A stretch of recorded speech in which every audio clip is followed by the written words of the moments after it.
membacakan atau SPT yang akan dituturkan oleh Aulia Barudin. Boleh saja langsung mulai, Li.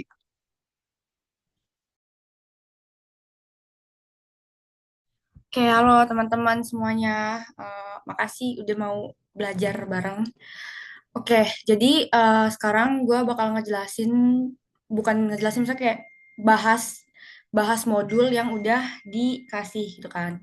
Nah, gue udah cari-cari juga, maksudnya cari informasi kalau misalkan kita itu sama. Jadi kelasnya Bu Anis itu WPOP dan kelasnya gue juga WPOP. Jadi yang gue bahas di sini khusus orang pribadi. Nah, dicatat dulu teman-teman. Jadi Bu Oci itu tipe orang yang ngasih soal nih. Nah, dia tuh nggak ngasih tahu kalau misalkan kita ngerjainnya tuh pakai SPT yang mana? Apakah pakai yang 1770, apakah pakai yang 1770S atau yang 1770 SS.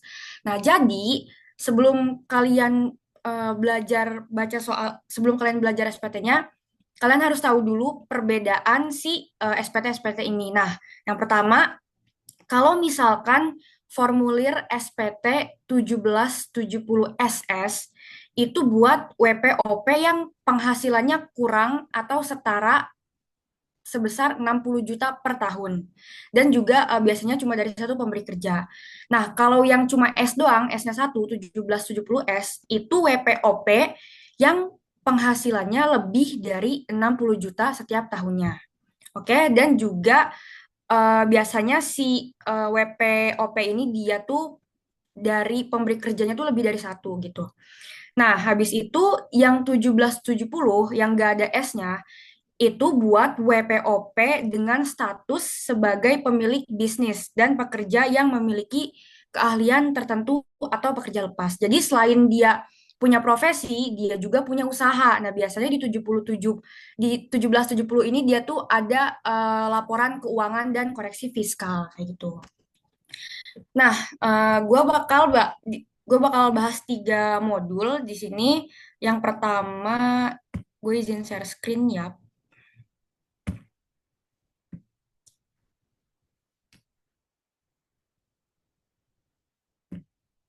Oh ya, kalau gue kecepatan, tolong kasih tahu. Dan kalau misalkan ada pertanyaan, langsung aja ya, nggak usah nunggu gue selesai ngomong. Oke, udah ada belum si screen-nya? Udah ada Ul. Oke, jadi di modul yang awal, di modul 1, kalau di gue tuh ini modul 1 2, jadi ngerangkap gitu. Soalnya tuh bukan soal yang kata-kata gitu, bukan soal yang di Word, tapi soalnya tuh langsung si Bupot ini. Ini tuh bukti potong. Nah, dari bukti potong ini kita harus ngelaporin SPT-nya, bikin SPT-nya. Oh ya, dan kita tuh nanti, gue tuh dapat info dari Bu Oci kalau kita tuh nanti ngerjainnya pakai e-form, bukan pakai Excel. Nah, jadi di sini gue bakal tutorial e-form aja, enggak yang Excel. Oke, jadi ini Bupotnya Rudi. Nah, dari Bupot ini kita laporin lah penghasilannya. Jadi informasinya kita analisis dari si bukti potong ini. Nah, yang pertama yang harus kalian analisis adalah penghasilan bruto dia tuh berapa. Biar kalian tahu, kalian harus pakai formulir yang mana, yang SSK, yang S, atau yang nggak ada S-nya. Nah, di sini penghasilan brutonya itu 195. Kalau 195 berarti pakai yang SPT tahunan 1770S. Karena penghasilannya lebih dari 60 juta per tahun. Oke? Nah, tapi guys, gua nyari template e-form yang 1770S tuh nggak ketemu dan Boci juga nggak ngasih. Dan di Google juga si formnya nggak bisa gue edit.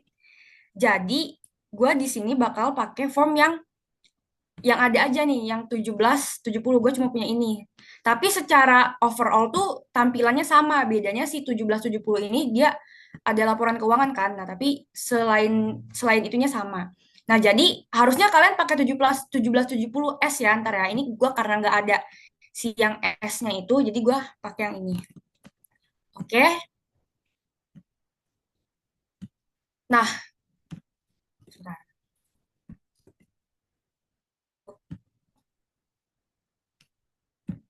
Udah ke split belum? Belum di kalian. Udah ya? Udah ul. Udah, Oke, Ul. oke. Oke, thanks. Nah, kalau ngisi e-form itu dari belakang banget, jangan dari depan. Nah, biasanya tuh, tar, tar. Nah, ketika kalian buka e-form tuh, kan dari yang depan dulu kan. Nah, biasanya nggak bisa dibalikin nih ke sebelumnya, itu karena kalian belum ngisi ini nih, si si tanggal lunas ini. Biasanya kalau misalkan belum ngisi ini tuh belum bisa dibalikin. Jadi kalian balikin dulu aja. Tapi ini gue bisa.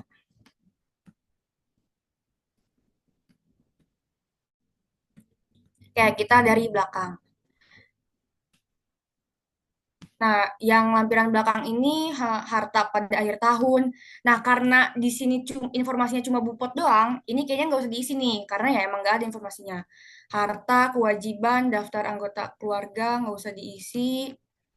Terus PPh final nggak usah. Terus juga penghasilan yang tidak termasuk objek pajak nggak usah, karena nggak ada infonya gitu.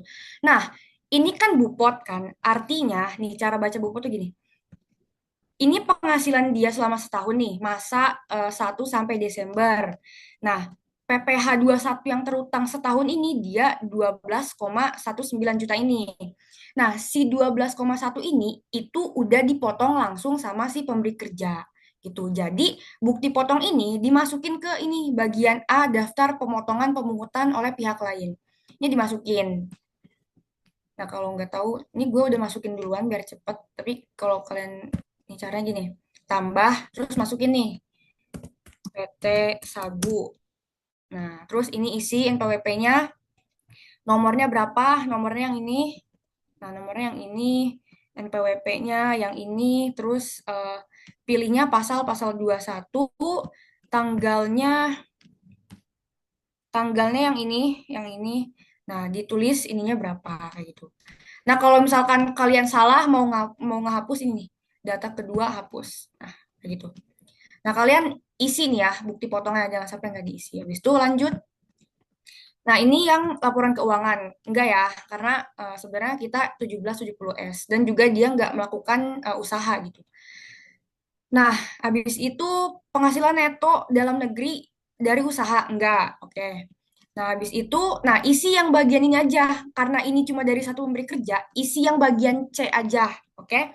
Penghasilan neto dalam negeri sehubungan dengan pekerjaan. Itu yang ini nih.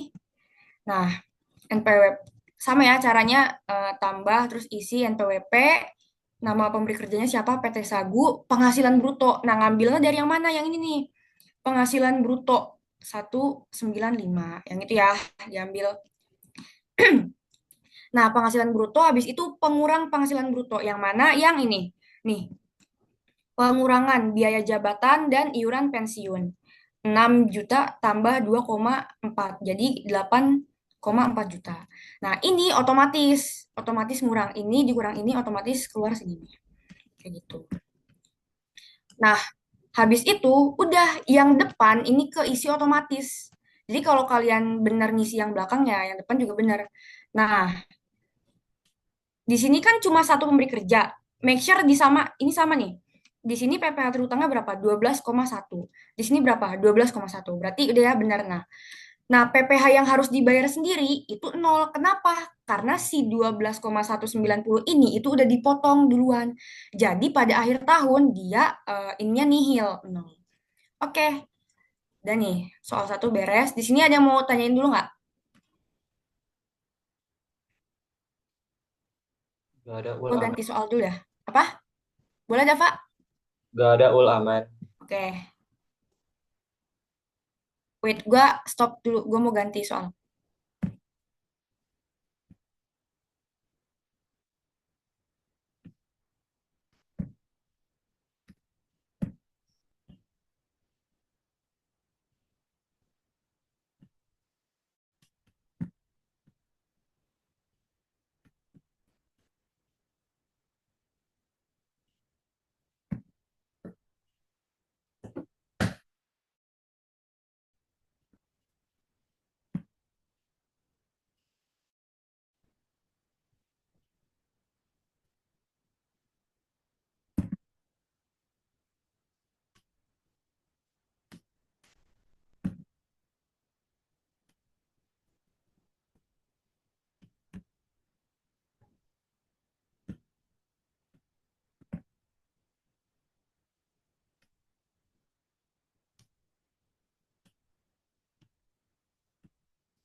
Oke, sekarang kita masuk ke soal yang kedua. Ini modulnya kalau di gue tuh modul 3. Nah, di modul 3 ini itu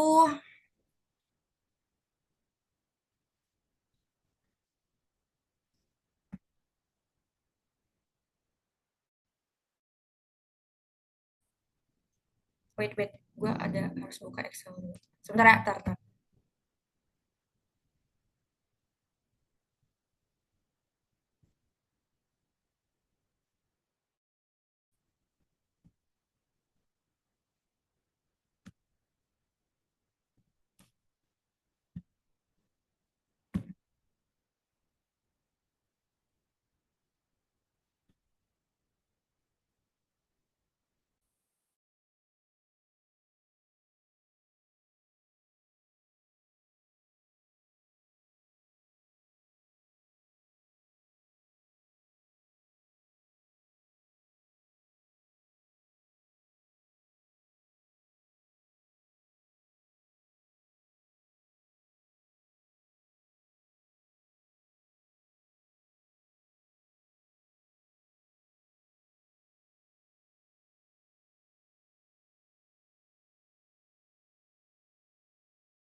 Udah ada lagi belum, guys?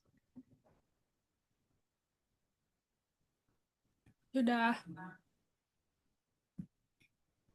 Oke, nah ini soal yang kedua. Nah, tadi yang pertama apa? Kalian analisis dulu penghasilan dia itu apa dan berapa. Nah, di sini Iskandar, terus dia karyawan PT Sago, memiliki saham 2% dari PT Sago. Terus ini penghasilan dia selama 2019, ada dividen, bunga deposito, ada penghasilan sewa rumah, dan ada penghasilan dari toko kelontong dengan omset sebesar ini. Terus juga ada istrinya Cynthia hanya bekerja sebagai karyawan PT Sahara. Nah, dari sini kita bisa tahu kalau misalkan si Iskandar itu dia punya usaha. Selain dia karyawan PT Sago, dia juga punya usaha. Nah, kalau usaha atau punya bisnis, pakai yang 1770. Oke, jadi kita pakai yang...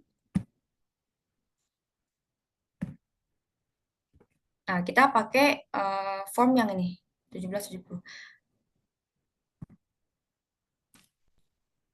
Oke. Nah, terus juga kalian harus analisis dia pembukuan atau tidak. Nah, di sini harus dipencet dulu nih. Kalau misalkan pembukuan, pencet pembukuan. Karena kalau misalkan pembukuan kan kalian harus ngisi lampiran yang laporan keuangan kan. Kalau ini nggak dipencet, itu si lampiran itu nggak bisa diisi. Nah, ini karena pencatatan, di sini dipencet yang pencatatan. Habis itu statusnya kakak, kepala keluarga, jadi kewajiban istri sama suaminya itu digabung. Oke, eh, dan ini tadi jangan lupa kalian harus tahu penghasilan dia tuh berapa. Nah, di sini dari Januari sampai Juni itu 600 juta. Terus dari Juli sampai Desember itu 800 juta. Berarti totalnya berapa? 1,4 ya, 1,4 M. Nah, ini kalau misalkan dari pemahaman gue dan kesepakatan juga, ini tuh maksudnya 600 juta ini bukan per bulan, bukan Januari 600, Februari 600, bukan. Tapi total dari Januari sampai Juni itu 600 juta. Dan kita sepakat kalau misalkan si 600 ini dibagi 6 bulan, jadi per bulannya itu 100 juta. Jadi Januari 100 juta penghasilannya, terus Februari 100 juta, Maret juga 100 juta, dan seterusnya. Ini juga sama nih. Ini kan total nih 800 juta dari Juli sampai Desember. Nah, ini kita bagi rata aja gitu. Nah, jadi penghasilannya seperti itu. Ini 1,4. Nah, teman-teman harus ingat kalau misalkan usaha peredaran di bawah 4,8 itu ada fasilitas PPh UMKM, di mana atas penghasilan dia itu akan dikenai PPh final sebesar 0,0 2,5%. Oke?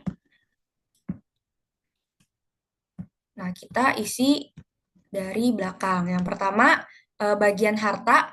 Bagian harta itu ada di sini nih.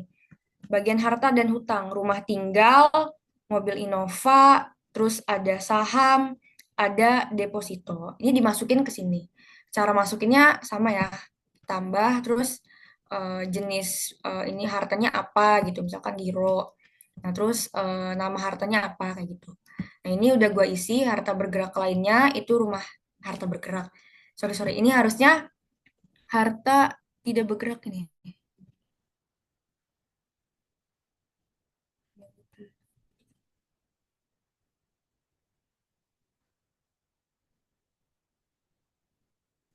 Tanah dan atau bangunan untuk tempat tinggal. Nah, ini.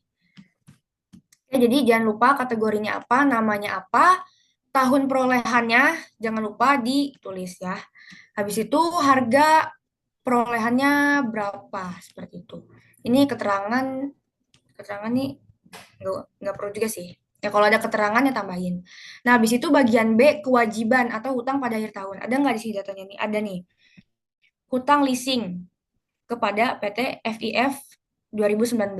Nah, sama ditambah pilih utangnya apa? Apakah utang bank, kredit, afiliasi, atau lainnya. Kayak gitu. Nah, ini udah utang leasing, afiliasi, Chandra Sudirman, terus tahunnya berapa, jumlahnya berapa. Nah, habis itu yang bagian C, susunan anggota keluarga. Nah, susunan anggota keluarga ini itu biasanya kalau misalkan ada keterangan orang tua ya di sini itu nggak dimasukin. Jadi si istri sama si anaknya aja. Oke, datanya udah, lanjut. Nah, lanjut ke isi bagian penghasilan yang dikenai PPh final.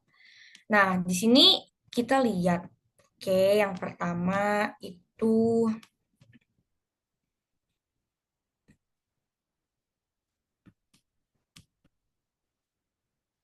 yang pertama A, dividen.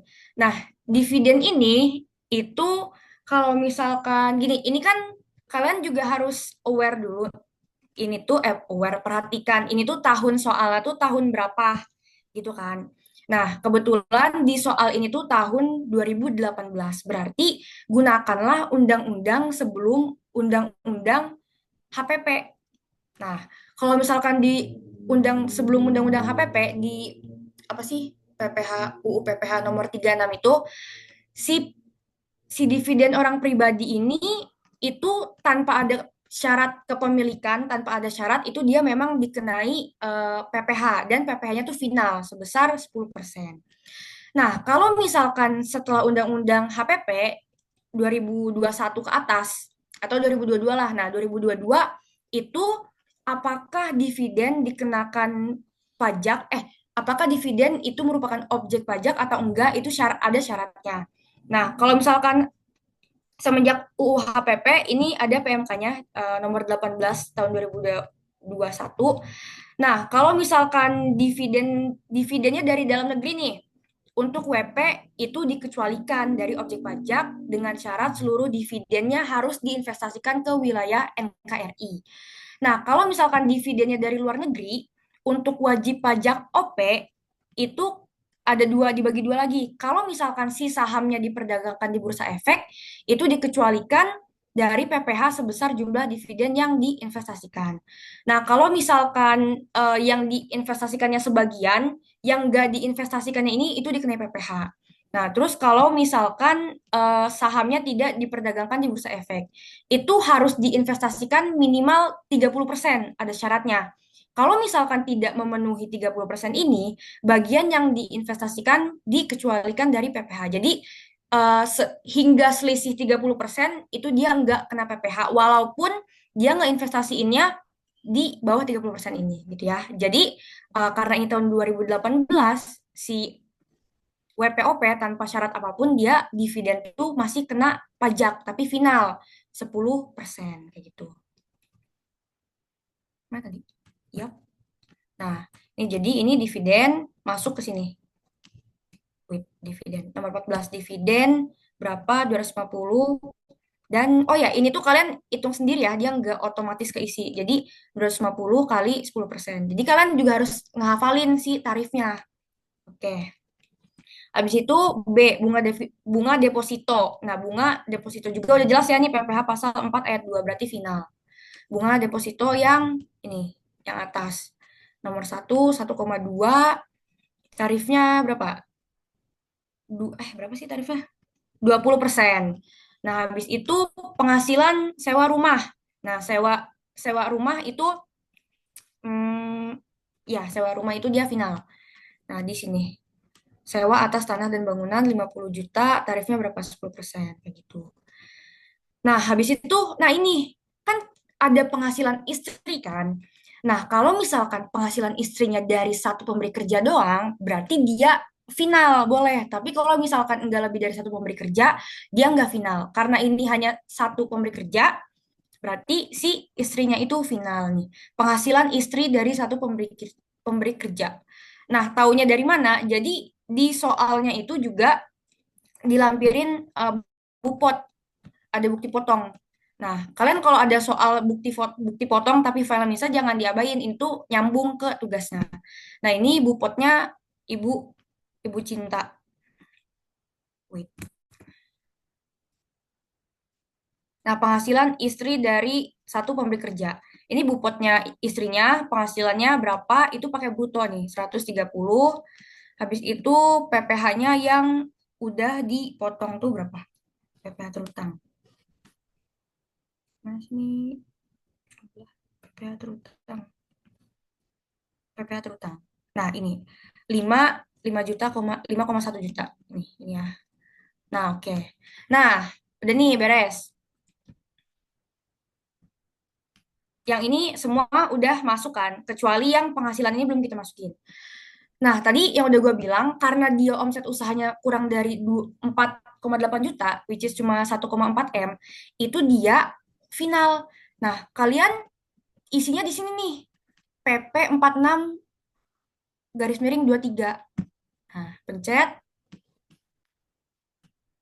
Ini udah gue isi sih. Nah, di sini. Jadi, atas penghasilan dia, itu langsung dikenai PPh final. Nih, kan ini gini. Wait. Ini Januari sampai Juni, oke? Totalnya 600 juta. Kesepakatannya kita bagi rata ya. 600 juta dibagi 6 bulan. Berarti brutonya per bulan berapa? 100 juta kan? Nah, 100 juta kalian tambah di sini. Tambah. Nah, terus pilih bulan Januari. Januari alamatnya. Nah, terus peredaran brutonya berapa? 100. Tuh, 23, tuh, 23. Nah, otomatis ke isi sendiri. Itu 100 kali 0,5. Nah, ini kalian buat sampai Desember. Nah, ini gue udah buat. Nah, Januari 100, Februari 100, Maret 100. Habis itu April mana? April 100. Kayaknya kelewat dah sama gue. Tambah April.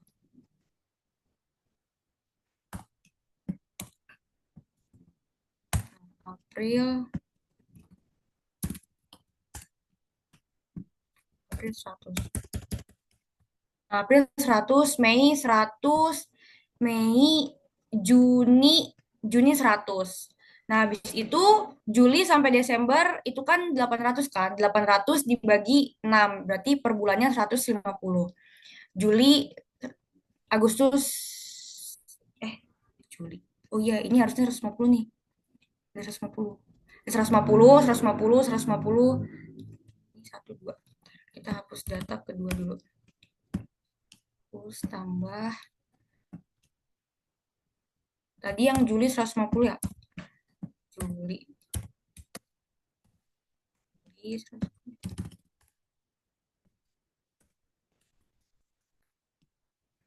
Nah, nah pokoknya kalian isi sampai Desember ya, ditambah-tambahin tadi per bulannya berapa. Nah, ini harus kalian perhatikan juga. Ini kan soal tahun 2018.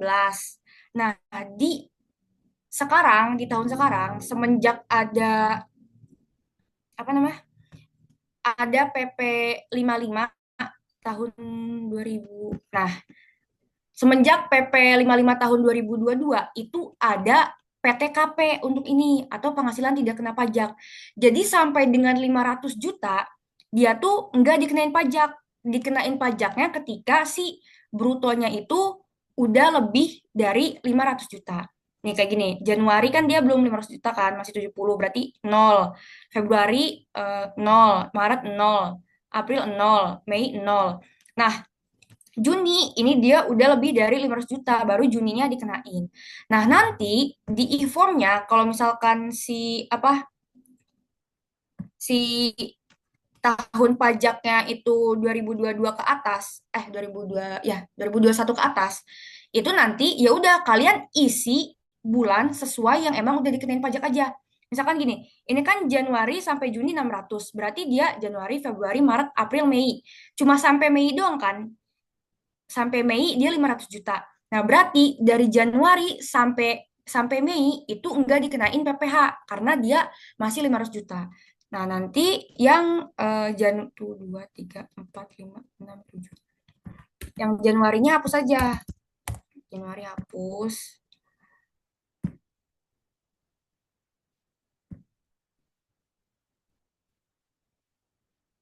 2, 3, 4, 5, 6, 7. Februari juga hapus. 2, 3, 4, 5, 6, 7. Maret juga hapus. Maret, Januari, Februari, Maret, April, Mei.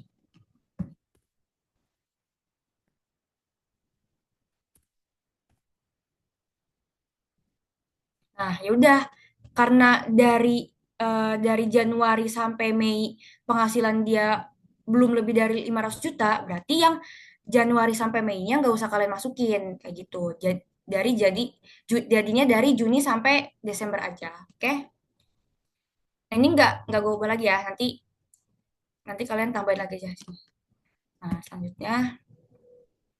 Nah, udah. Ini kan udah nih, udah semua. Oke, ini udah semua. Habis itu kita masuk ke lampiran 2. Nah, lampiran 2 ini tadi untuk bukti potong. Nah, kalian di sini harus hati-hati. Walaupun di soalnya ada dua bukti potongnya Ibu Cynthia sama si Bapak Iskandar ini, tapi yang dimasukin itu sih bukti potongnya Iskandar aja. Kenapa? Karena Ibu Cynthia itu udah final. Kalau kalian masukin ke sini, itu nanti otomatis akan jadi kredit pajak di lampiran paling depan. Makanya kalau final, ini bupotnya nggak usah dimasukin. Walaupun ada bupotnya ya, nggak usah dimasukin. Jadi yang dimasukin yang emang nggak final aja nih. Punya si Bapak Iskandar. Pemotongnya PT Sago, terus PPh 21, yang dipungutnya ini 12,9. Oke, selanjutnya. Nah, ini laporan keuangan nggak diisi ya, karena kita pencatatan. Kalau pembukuan ini baru bisa kebuka, bisa keisi. Nah, habis itu bagian B penghasilan neto dalam negeri dari usaha atau pekerjaan bebas lainnya. Nggak ada. Kenapa? Karena usahanya kita udah pakai final. Jadi si ini nggak usah diisi. Gitu. Habis itu, nah penghasilan neto dalam negeri sehubungan dengan pekerjaan. Tadi kan bapaknya selain dia pengusaha, pembisnis, juga dia sebagai karyawan kan. Nah ini yang Bupot ini penghasilannya masukin ke sini, 195 nih. Penghasilan bruto, masukin ke sini. Habis itu penghasilan dalam negeri lainnya nggak ada. Habis itu udah, yang depannya otomatis keisi. Tuh. Nah, udah beres. Di sini ada yang mau tanyain? Takut bingung yang bagian UMKM tadi.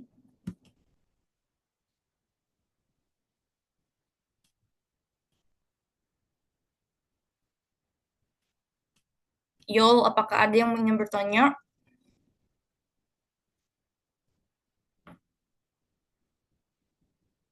Ul mau tanya tadi maaf, kalau Ya, kenapa tadi pekerjaan bebas perdagangannya itu kenapa nggak dimasukin ke pencatatan maupun pembukuan? yang mana sorry? Yang Ya ini ya? kan, eh, Nah, karena usahanya kan udah di final, udah di sini. kan tadi kan kita kan analisis dari total usaha kan dia 1,4 which is di bawah 4,8 which is dia punya fasilitas UMKM yang dimana penghasilannya itu final dipotong per bulan. Jadi isinya itu di sini bagian A penghasilan yang dikenakan final. Nah, kita ngisinya yang ini nih, PP di sini dipencet, habis itu baru kita masukin. Ini tuh udah otomatis ngelink ke sini nih, penghasilan yang dikenakan pajak final. Nah, udah otomatis ngelink ke sini kayak gitu. Jadi makanya di depan nggak diisi lagi karena kalau kita ngisi yang depan, yang ini, wait, yang ini, nih, usaha lainnya, itu ini otomatis nanti akan kepotong PPh pasal 17 di bagian paling depan. Nah, ntar dia bakal masuk ke sini nih. Sedangkan ini tuh final gitu. Jadi nggak usah dimasukin. Oh, jadi untuk penghasilan yang di atas 500 sampai 4,8 M itu berarti dikenain PPh final ya? Iya, bukan di atas 500 di selama peredaran brutonya di bawah 4,8 miliar, dia bisa pakai PPh final UMKM. Dan kalau misalkan semenjak semenjak tahun 2022 ya 2022 itu dia ada PTKP. Jadi sampai dengan 500 juta, si 500 jutanya ini enggak dikenain pajak. Jadi kenapa tadi pas di apa namanya? Wait. Nah, pas kita masukin ke sini, karena dari Januari sampai Mei dia 500 juta, itu nggak dimasukin. Mulai dimasukin ketika dia lebih dari 500 juta. Tapi kalau soalnya, ini kan soal aslinya 2018 ya. Nah, itu sebenarnya dimasukin nih dari Januari sampai Desember, kayak gitu. Makasih banyak, Ul. Oke, yang lain ada lagi kah? Izin bertanya, Li. Iya. Kalau misalnya dia pengusaha orang pribadi, cuma omsetnya 50 miliar, itu pakai tarif apa? Kalau yang 50 miliar. Itu pakai, nah kalau ngomongin e-form ya, sebenarnya kita nggak usah mikirin tarif. Tapi nanti langsung diisi aja di bagian sini. Biasanya kan kalau 50 miliar dia pembukuan. Ya nggak sih? Nah, ininya diganti ke pembukuan, habis itu isi aja di sini. Tarifnya sih kita nggak, itu otomatis kan, otomatis ke sini kan, dihitungin sama dia, kayak gitu. Berarti yang PPh finalnya nggak usah diisi. Terima kasih. Yup.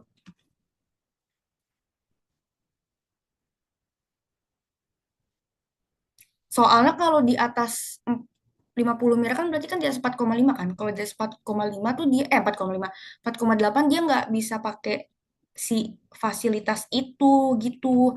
Dan kalau misalkan pun dia nggak, misal nih dia nggak menyelenggarakan pembukuan, pencatatan, berarti kan si laporan keuangan ini kan nggak diisi kan, ya kan? Nah, ya udah isi aja di sini usaha lainnya. Nah, isi aja di sini nanti buat tarifnya ya itu udah kehitung otomatis di depan kayak gitu.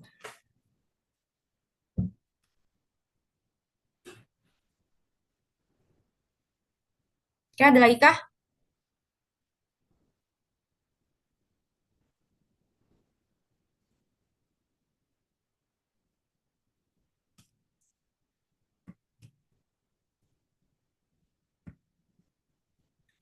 Oke, ketik satu jika Anda mengerti.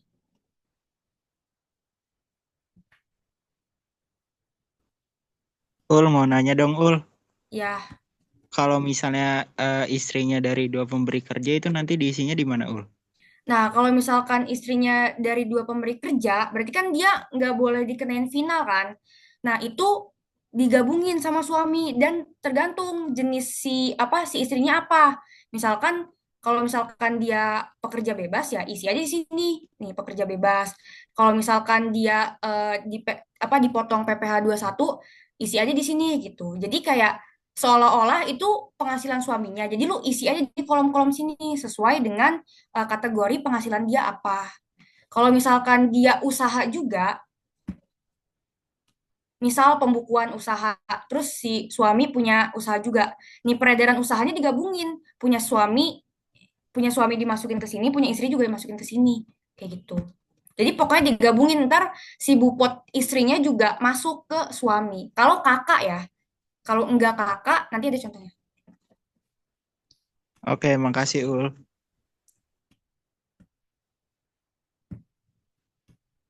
Oke, bener ya, udah ya. Oke, gue ganti ke soal terakhir. Nggak terakhir sih, ya modul terakhir lah. Soalnya modul 5 tuh PPH badan, jadi gue tidak akan membahas itu. Jangan lupa ya guys, diperhatikan tahun soalnya.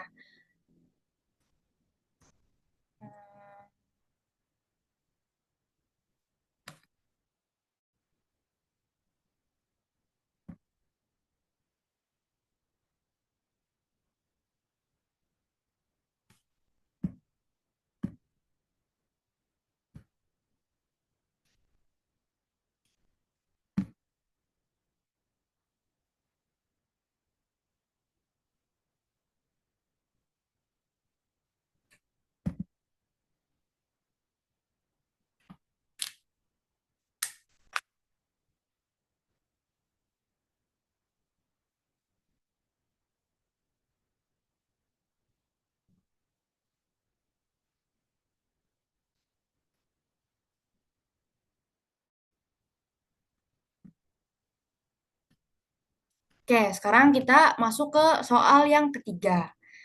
Seperti biasa, kita harus analisis dulu profil si WP-nya apa. Nah, ini Pak Edi, dia pengusaha. Nah, kalau udah pengusaha, jelas pakai yang 1770. Di bidang perdagangan kendaraan, ini ada susunan anggota keluarganya. Terus punya istri juga, Dokter Cantika. Nah, Dokter Cantika ini katanya dia karyawan tetap di rumah sakit dan juga dosen dan juga punya praktek sendiri. Nah, ini udah jelas ya, istrinya itu lebih dari satu pemberi kerja. Maka dari itu istrinya nggak boleh masuk final. Nah, terus di sini ada laporan keuangan. Nah, kalau dari laporan keuangan gini berarti bisa kita simpulkan si bapaknya ini dia melakukan pembukuan. Oke, jadi nanti ini dipindahin dulu sama klien ke pembukuan, dipencet dulu. Kalau si ini nggak dipencet, nantinya si ininya nggak bisa diisi gitu kan. Jadi jangan lupa ininya dipindahin kayak gitu. Nah, terus dari laporan keuangan ini ada koreksi fiskal ya. Nah, ini ada 3 koreksi, 1, 2, 3. Jadi nanti kita bikin koreksi fiskalnya, and then selain penghasilan dari usaha, ada dari luar usaha juga. 1 sampai 6. Terus di sini ini data penghasilan istrinya nih. 1, 2, 3, 4. Gitu. Terus di sini katanya besar norma penghitungan neto untuk dokter adalah 50%. Oke. Kita isi dari yang paling belakang. Harta pada akhir tahun itu ada di sini sih, kalau gua ngambil sih dari sini. Kan ini ada data jenis aktiva tetap. Nah, ini masukin nih ke harta pada akhir tahun. Oke. Bangunan ruko itu tanah dan bangunan. Terus kendaraan operasional gua di sini pakai kategorinya mobil, mini generator portable, peralatan elektronik dan komputer juga peralatan elektronik. Terus tahun perolehannya dimasukin juga 2006, 2008, 2011, 2010, dan ini kategori. Nah, ini keterangan gua pakai buat ini aja nih, bangunan kelompok berapa gitu. Nah, habis itu kewajiban pada akhir tahun ada nggak di sini? Nggak ada, berarti lewat. Nah, daftar susunan anggota keluarga. Nah, ini kan ada orang tua nih. Nah, orang tuanya nggak usah dimasukin kata Bu Oci. Jadi sini aja nih, satu istrinya sama anaknya 1 sampai 4 aja dimasukin ke sini. Nah, Dokter Alessia, anaknya Mira, Ari, dan orang tua kan. Nah, ini orang tua hapus nih, harusnya hapus. Nah, yap. Nah, ini diisi ya nicknya, walaupun nggak ada, diisi. Karena kalau nggak diisi, ini nggak bisa pindah kalian. Jadi nicknya ngasal aja, nicknya ngasal, terus pekerjaannya juga gue asal aja.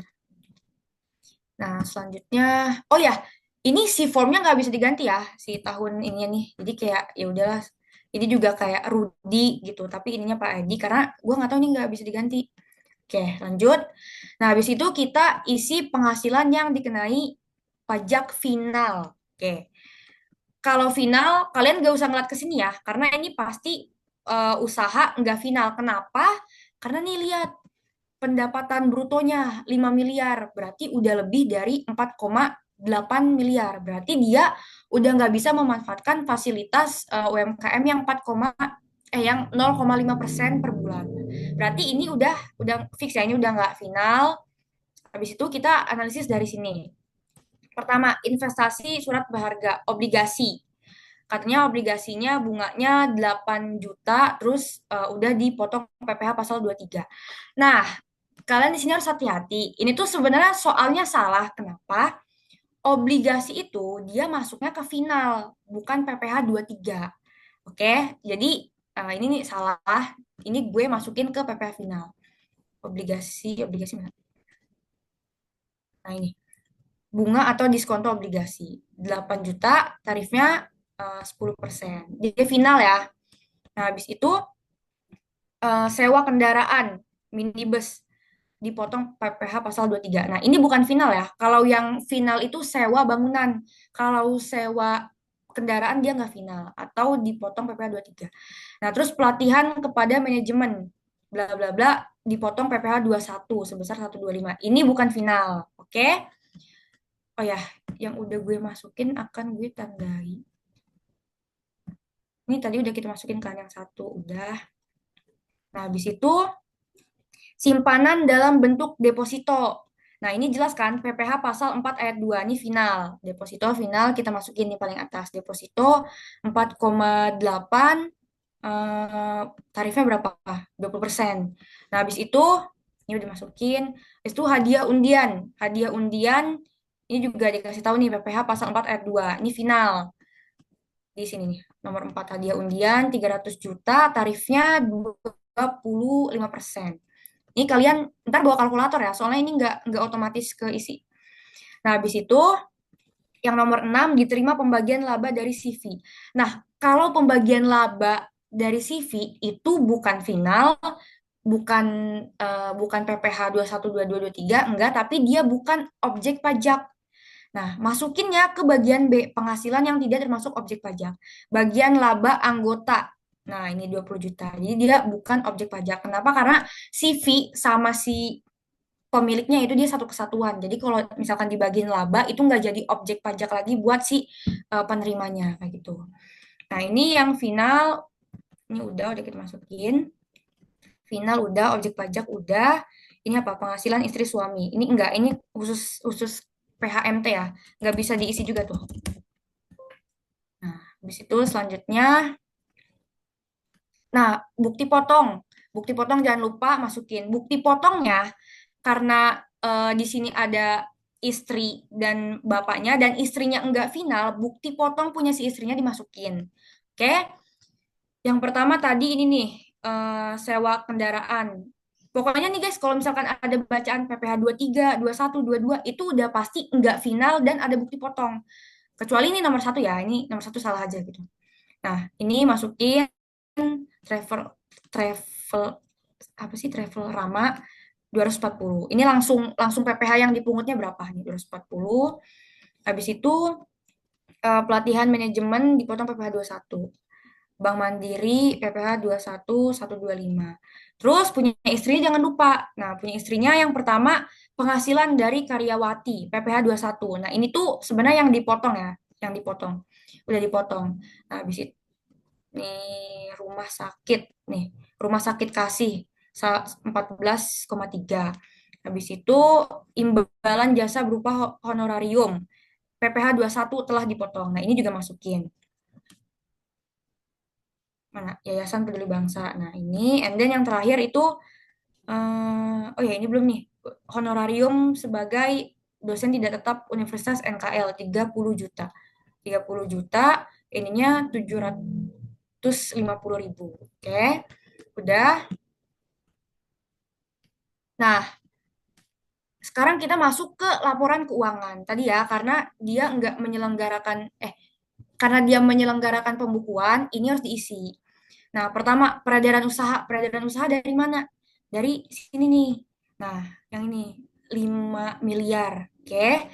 Dan jangan lupa, kalau istrinya punya usaha juga dimasukin. Nah, punya istri berapa nih penghasilan usaha dia masih? Nah, ini praktek dokter di rumah. Ini usaha kan? Nah, 255 juta. Jadi tadi si ini 255 juta ditambah 5 miliar. Jadi 5,255 ini. Nah, habis itu HPP. HPP-nya yang mana? HPP-nya yang ini 4,4. Nah, sini 4,4. Habis itu laba rugi. Nah, ini otomatis keisi biaya usaha. Biaya usahanya 333. Yang mana? Yang ini. Kalian nyantumin biaya usahanya biaya usaha komersial ya, bukan yang udah fiskal. Karena nanti yang akan ada koreksi fiskal di bawahnya. Oke, ini udah 33 biaya usaha, dan ini keisi otomatis. Nah, sekarang koreksi fiskal. Oke. Nah,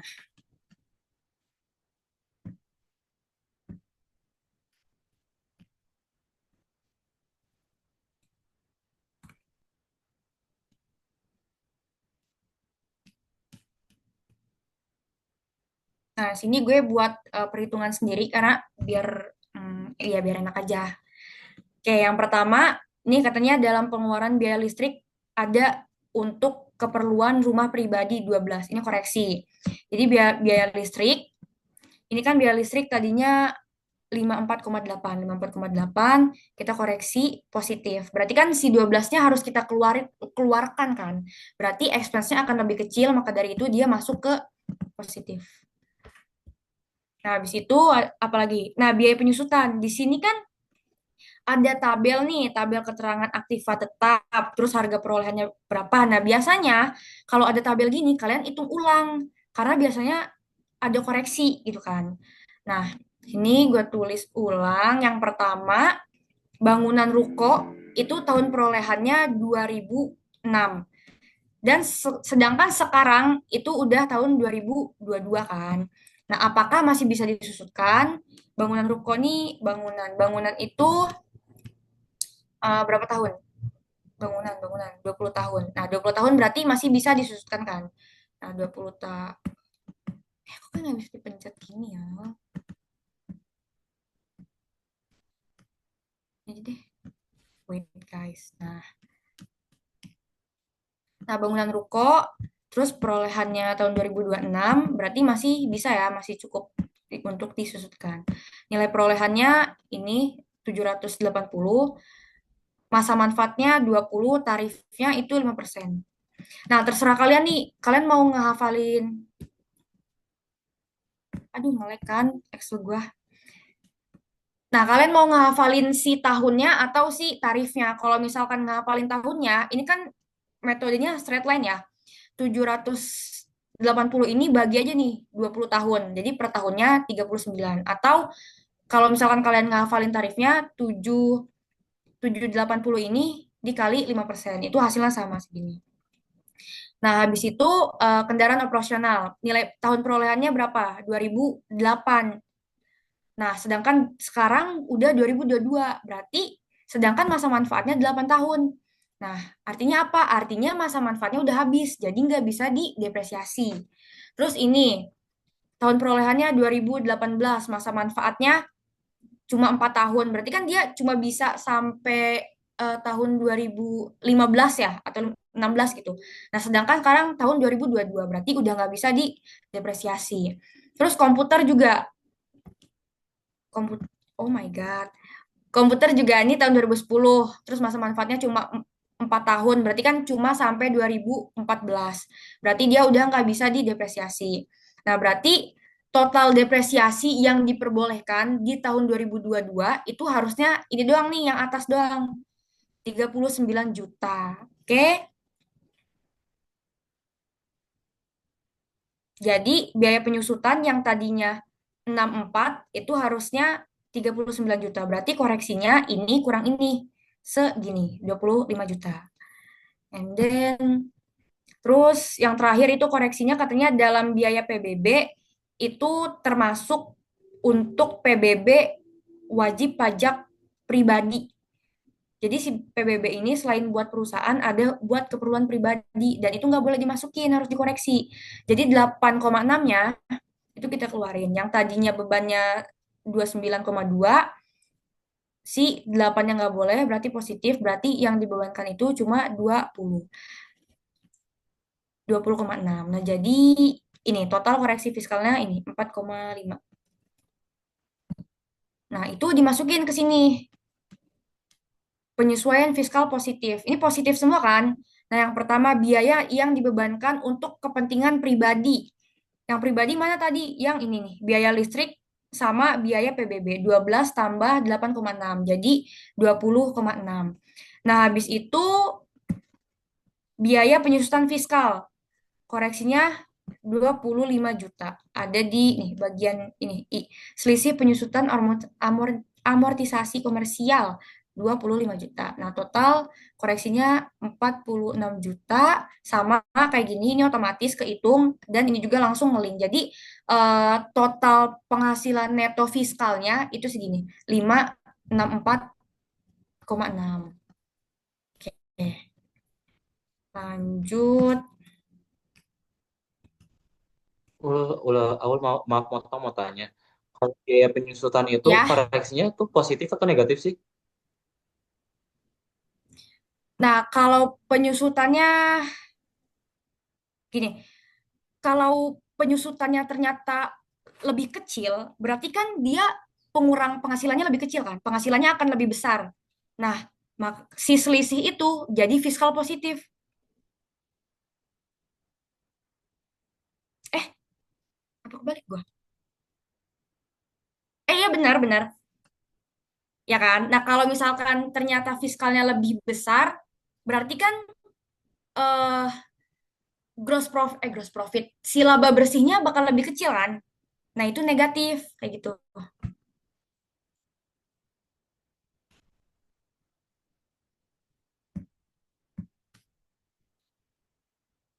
Nangkep tidak, Dava? Wait, gue Nangkap Ul, makasih Aul. tadi gue close bentar nih kayak nge-lag gitu anjay.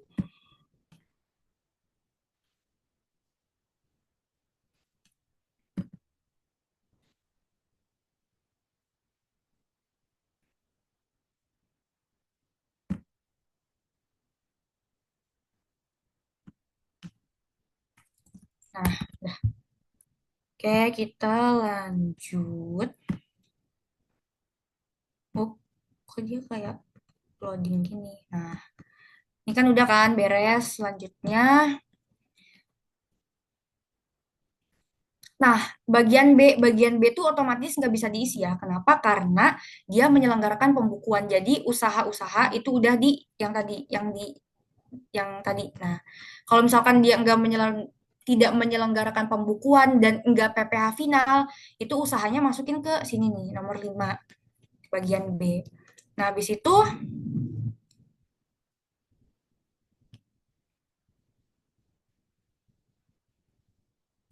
oke, habis itu penghasilan sehubungan dengan pekerjaan. Nah, bapaknya selain dia usaha ada yang dia kerja sama orang nggak ada kan? Dia cuma pengusaha. Nah, yang ada kerja sama orang itu si ibunya. Nah, ini nih, karyawan tetap rumah sakit Medika. Oke, dia masukin ke sini. Penghasilan sehubungan dengan pekerjaan. 160, terus pengurangnya yang ini 6,5 dan penghasilan netonya segini. Oh ya, kan di sini ada keterangan kan besarnya norma perhitungan neto. Kenapa si ibunya ini yang pegawai rumah sakit tetap ini dia enggak dikali 50%, enggak pakai neto. Kenapa? Karena ini dia pakai pembukuan. Jelaskan pengurangnya berapa. Nah, ini dia bisa dibilang dia pakai pembukuan. Jadi untuk nyari netonya ya udah dari sini, nggak usah kalian penghasilan bruto dikali 50 kayak gitu. Nah, habis itu penghasilan dalam negeri lainnya. Nah, penghasilan dalam negeri lainnya Tadi yang belum dimasukin apa? Yo. Nah, ini sewa kendaraan 12 juta. Ini ada nggak? Nih, sewa masukin 12 juta. Oke, ini udah. Habis itu nomor 3, pelatihan manajemen honorarium sebesar 5 juta. Nah, guys, kalau misalkan dia dapat honorarium yang dimana statusnya dia bukan pegawai di situ gitu, bukan pegawai tetap. Nah, si penghasilan ini 5 juta itu dicari netonya dengan dikalikan 5%, 5%, 50%. Jadi, ketika dimasukin ke sini, itu 5 juta kali 50% dulu. Yang dimasukin yang 2,5%-nya, 2,5 jutanya aja. Karena dia di sini bukan apa ya, bukan pekerjaan tetap kan, pelatihan manajemen ini gitu. Dan juga di sini nih, 125 itu dari hasil 5 juta kali 50%. Berarti kan 2,5 juta. Nah, 2,5 juta dikali tarif PPh 17. Berapa? Dikali 5%. 1,25. Nah, oke. Nah, habis itu ini udah. Terus ini istrinya yang ini udah kan? Ini udah. Nah, honorarium sebagai dosen tidak tetap sebesar 30 juta dan telah dipotong PPh 750. Nah, ini juga dimasukin ke bagian D. Dan FYI sebenarnya ini soalnya agak ngebingungin karena kalau dia pegawai tidak tetap tapi dikontrak itu sebenarnya penghasilannya dari brutonya yang dihitung. Cuma kalau misalkan ngelihat bukti potongnya 75 ini hasil dari 30 juta dikali 50%, 15 juta. Nah, 15 juta dikali 5%, baru dapat 750. Nah, jadi anggap aja nih nomor 2 ini si dosennya dia tuh kategorinya bukan pegawai tapi berkesinambungan. Nah, jadi benar nih pemotongannya 750.000. Tadi juga gue udah confirm ke Bu Oci sih, dia bilang ya ini bukan pegawai gitu. Nomor 2 ini. Oke, jadi si penghasilan ini masukin ke sini, penghasilan lainnya sebesar 15 juta. Oke, 30 kali 50%. Ini udah. Habis itu imbalan jasa. Ini juga sama honorarium, sama karena dia statusnya bukan pegawai tapi kayak ya udah cuma pekerjaan sesekali doang. Nah, ini 10 juta kali 50% juga. Jadi yang dimasukin 5 jutanya aja. Kalau misalkan dibuktiin juga benar nih 10 juta kali 50% 5 juta. 5 juta kali 5% itu hasilnya ini 250. Nah, dimasukin ke sini. Jadi ini tuh 22,5 itu total dari ini. Ini ambil wait. Ini ambil 15 juta, 50%-nya. Ini 10 juta, ambil 5 juta, berarti berapa? 15 tambah 5, 20 juta. Nah, 20 juta tambah yang ini, 5 juta. Diambil 50%-nya, 2,5 juta. Jadi total bener kan? 22,5 juta. Oke. Selanjutnya, udah selanjutnya beres. Yang depan otomatis keisi. Seperti itu guys. Apakah ada yang ingin ditanyakan?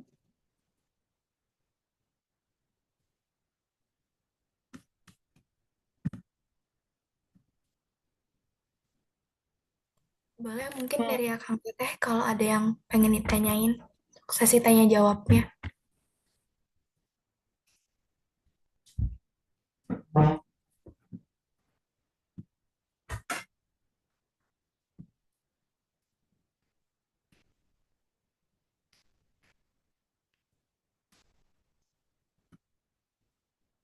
Yang koreksi fiskal ngerti kan? Yang tadi, oke. Terus juga pokoknya yang pertama kalian lihat nih ini ya, bruto dia tuh berapa gitu. Karena itu ngaruh ke SPT-nya, terus pemotongannya kayak gitu.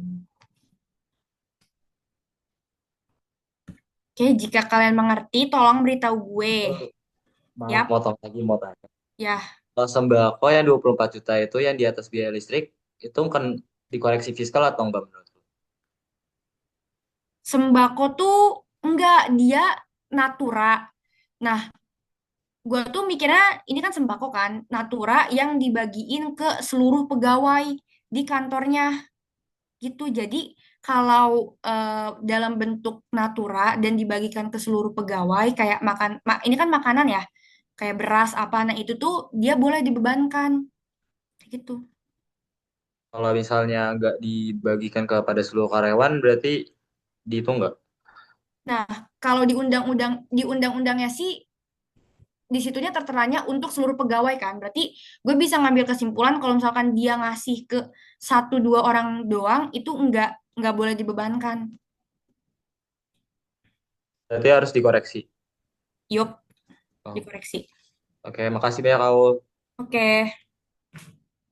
Dan juga undang-undang yang baru juga yang Natura juga yang PMK 66 ya. Itu juga sama. Jadi as long as itu dibagikan ke seluruh pegawai itu boleh boleh dibebankan.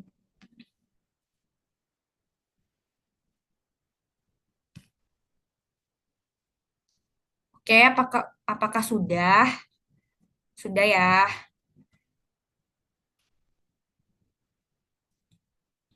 Oke, nah sebenarnya gua tuh sama Bu Oci nggak diajarin ini sih status selain kakak, tapi terserah kalian mau belajar atau mau gua kasih contoh atau enggak.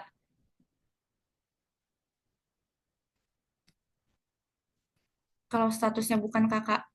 Oh iya, lupa lupa, sorry sorry. Ini ada ini kan, dia bayar PPh 25. Nah, ini masukin sendiri nih di sini. PPh STP masih ini. Nah, PPh yang dibayar sendiri, PPh 25. Nah, ini tuh dimasukin sendiri. Ini dan STP.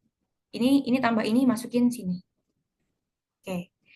Termasuk sanksi administrasi. Ini 55 tambah 5,2 dikurangi 290. Itu yang boleh dimasukin. Karena sanksi administrasi itu tidak boleh dibebankan. Oke. Jadi yang dimasukin 55 juta tambah 5 jutanya aja. Makanya sini 60 juta.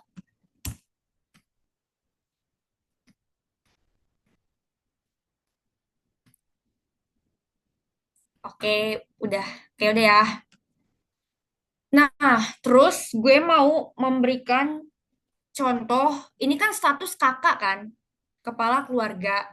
Nah, kalau di kelasnya Bu Anis tuh dia ada case kalau misalkan dia bukan kakak gimana gitu kan.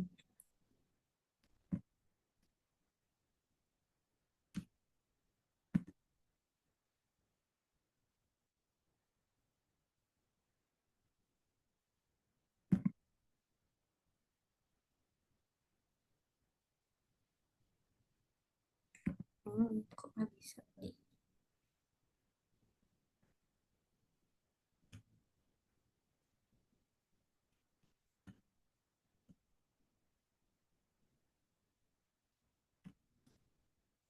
Nah, di sini gue ingin membahas kalau dia statusnya bukan bukan kakak tapi PH, pisah harta gitu ya, pisah harta atau MT. MT itu singkatan apa sih?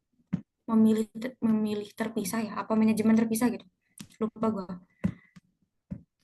Nah, kalau statusnya PHMT, ini kalian ganti nih. Ini kan kakak.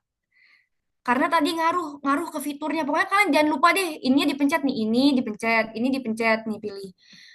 Karena kalau misalkan kalian ininya kakak, tapi sebenarnya PHMT, itu fitur si PHMT-nya nggak bisa diakses, nggak bisa diisi. Nah, jadi kita pindahin dulu ke pisah harta. Nih, pisah harta. Oke. Nah, di sini pisah harta, kalian milih mau si SPT ini, kan berarti kan kalau pisah harta, suami sama istri kan dia masing-masing punya NPWP, masing-masing melaporkan SPT-nya sendiri. Nah, kalian pilih di sini SPT-nya mau punya siapa. Nah, kalau gue punya suami. 27 9 8 7 8 7 kayak kurang gitu deh. Oke, ini diisi dulu. Nah, terus ini tanggal lunas nih harus diisi soalnya kalau nggak diisi nggak bisa pindah. Ini karena tahun 2022, berarti kan logikanya dia dilaporin tahun 2023. sebelum 3 bulan kan, sebelum Januari, Februari, Maret, Februari, misal. Nah, oke. Nah, kalau PHMT, penghasilan istri itu nggak boleh disatuin ke penghasilan suami. Dia punya kolom tersendiri. Nah, kolomnya ada di mana? Itu di sini nih. Di lampiran 3, bagian C. Penghasilan istri atau suami yang dikenakan pajak secara terpisah. Jadi, penghasilan istri yang udah kita masukin tadi, itu harus dikeluarin, nggak boleh masukin. Nih, misal, oke. Yang pertama, final. Ini kalau final kan punya suami semua ya. Final punya suami. Habis itu, wait. Nah, karena istri ngelapor sendiri, si bukti potong punya istri itu juga nggak boleh dimasukin. Karena penghasilan yang nggak kita masukin, si bukti potongnya juga jangan dimasukin. Nah, ini punya suami nih. 1, 2 punya suami, yang 3-nya punya istri. Berarti kita hapus. Nah, kalau PHMT itu isi yang punya suami aja. Oke, yang istrinya hapus. Itu, nah, usahanya juga punya suami aja. Ini kan 5,2 kan hasil tambah sama usaha istri kan. Ini kita ganti jadi punya suami aja yang 5 miliar. 23, 23, 23. Nah, oke, ini udah. Nah, penghasilan dalam negeri sehubungan dengan pekerjaan. Ini tadi punya istri kan? Ini hapus. Ini hapus. Terus juga yang penghasilan dalam negeri lainnya, ini punya suami, yang punya istri itu yang ini ya, 15 tambah 5, 20. Berarti sisanya punya suami. Berapa sih? 2,5 juta ya? 23.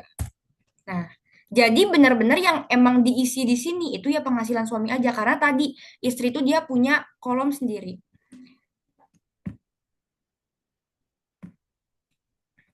Nah, sekarang kita isi kolom istrinya. Gimana sih tadi? Lampiran 3.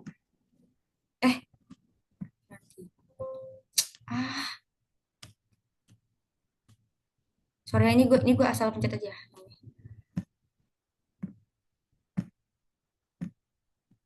Nah, ini nih kalau PHMT si istrinya khusus di sini, benar-benar di sini di isinya. Tadi tuh istri berapa sih? Bentar, gue lihat kontrakan gue. Nah, ini punya istri ya. Tadi penghasilan karyawan neto ya, dalam bentuk neto ya. Karyawan rumah sakit tadi ini 153. Terus honorarium dosen 30, ambil netonya kali 50% 15. Imbalan honorarium pembicara 10 juta, ambil netonya 5 juta. Praktek dokter di rumah 255, ambil netonya 127. Oke. 127. Sebenarnya kalau ini kan dia bruto ya. Dia tuh usaha dan dia tuh bruto, tapi dia tuh nggak ada keterangan expenses-nya gitu. Jadi nyari brutonya gue asumsiin dia nggak pakai pembukuan, dia pakai pencatatan. Jadi pakai yang 50%. Oke. Nah, total netonya itu segini, 309,54. 309,54. Nah, diisi di sini 309,54 tuh 23. Nah, udah beres gitu doang. Nggak gitu doang sih ya, pokoknya diingat ya kalau PHMT penghasilan istri masukin di sini aja. Di bagian C lampiran 3. Oke.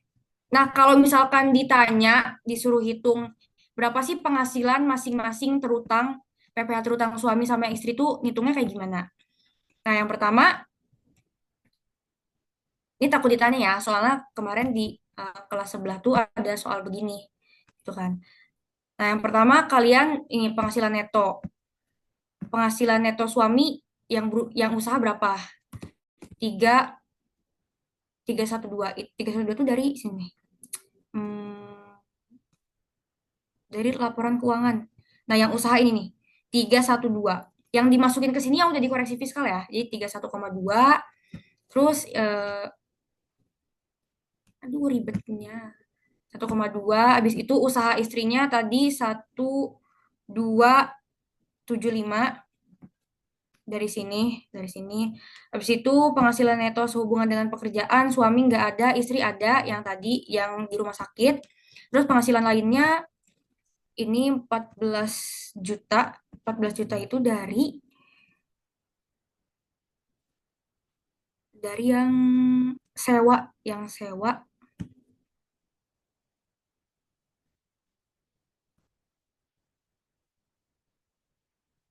Nah, 14 juta itu dari yang ini nih. Sewa sama tadi yang itu apa ya? Oh, pembicara manajemen, pelatihan manajemen. Nah, 14 juta. Nah, ini 14 juta. Terus penghasilan lainnya yang istri ini dijumlahin nih. Kan masing-masing sekarang jadi punya penghasilan netonya kan.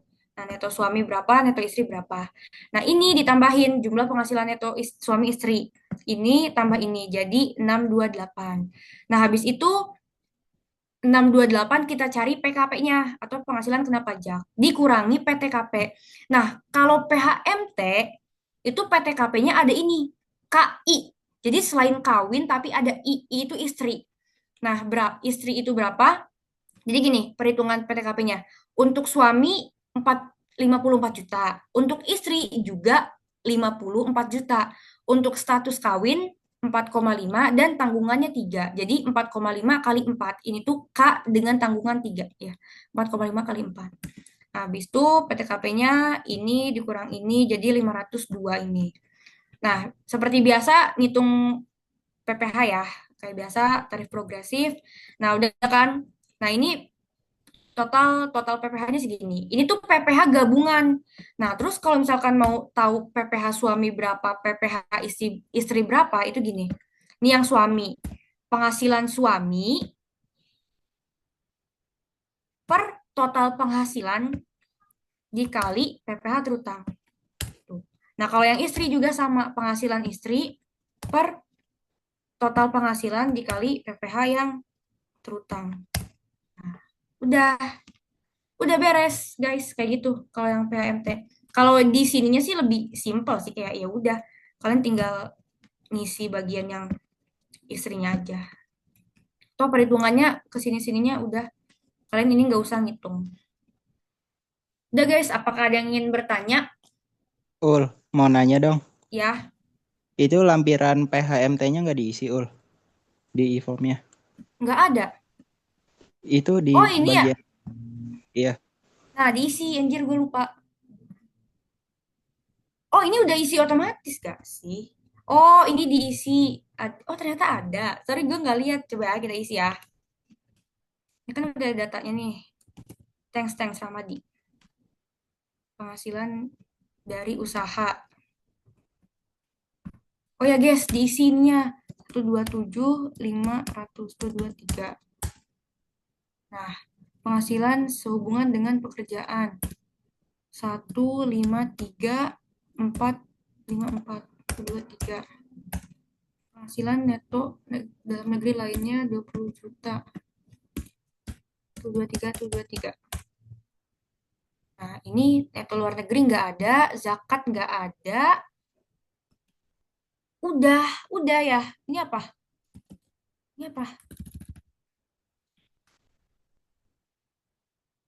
PPh yang ditanggung. Ini apa tahu nggak? Ini apa? Oh, ini kayaknya. Oh, ini tanggal. Oke, udah. Penghasilan ini apa dah? Suami. Oh, ini suami. Nah, ini istri kayak gitu. Oh ya guys, jangan lupa berarti guys ada lampiran PHMT. Gue nggak lihat anjir. Diisi dengan lengkap. Penghasilan tidak kena pajak. K3. Istri. Nah, kalau istri berarti dia TK 0 ya? Iya nggak sih? Iya benar TK 0. Ya, Karena Bu. buat diri dia sendirinya aja. 126 sama nggak ininya? Ya, Sama 126. Ul. Ya, Daf. Iya sama Ul. Oke. Oke, udah. Ini apa? Tanda tangan. Up. Ya. Oke, guys, udah beres. Ada yang mau ditanyain? tiba-tiba nge-lag gini.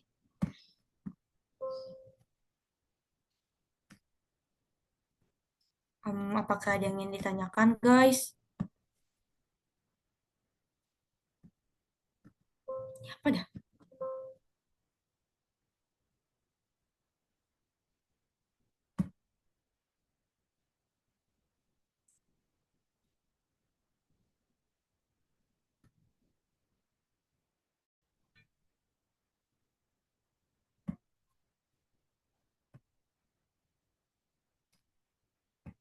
Amannya lain, aman nggak?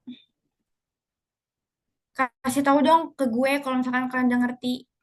Ketik 1.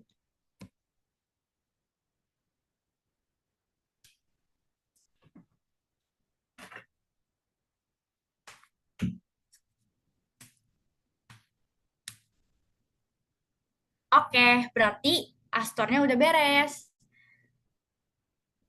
Udah beres. Yap.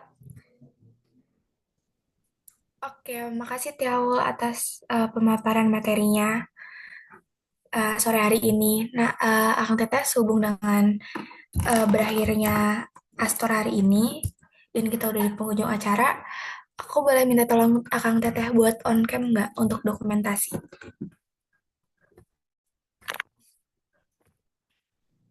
On cam please. Kita Astor gak pernah foto tau guys. Ya Kang Teh sekali aja buat kenang-kenangan.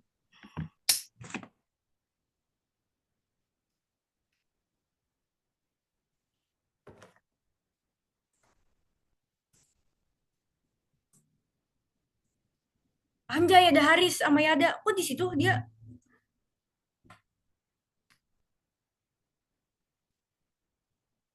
Kok ada kalian di kos Yada? Ada rahasia. Oke.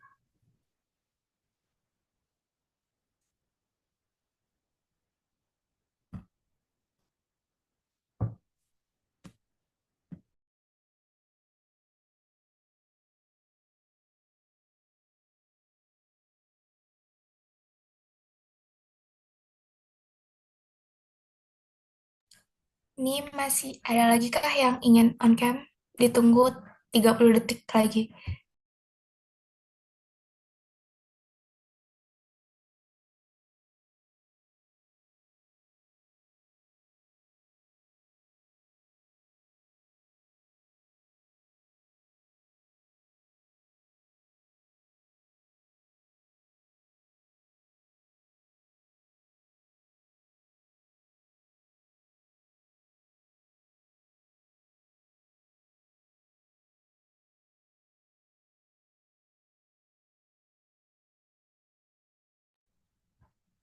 Oke Kang Teh, aku izin foto ya. Sekarang, Kang Ada boleh kalau mau dihapus dulu efek blurnya.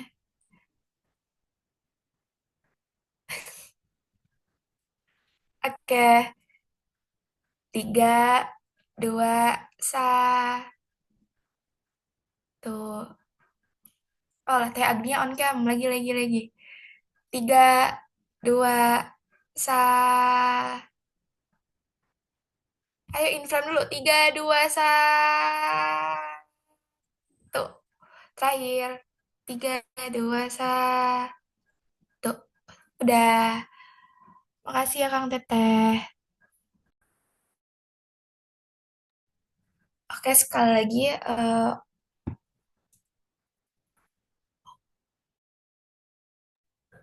untuk menutup acara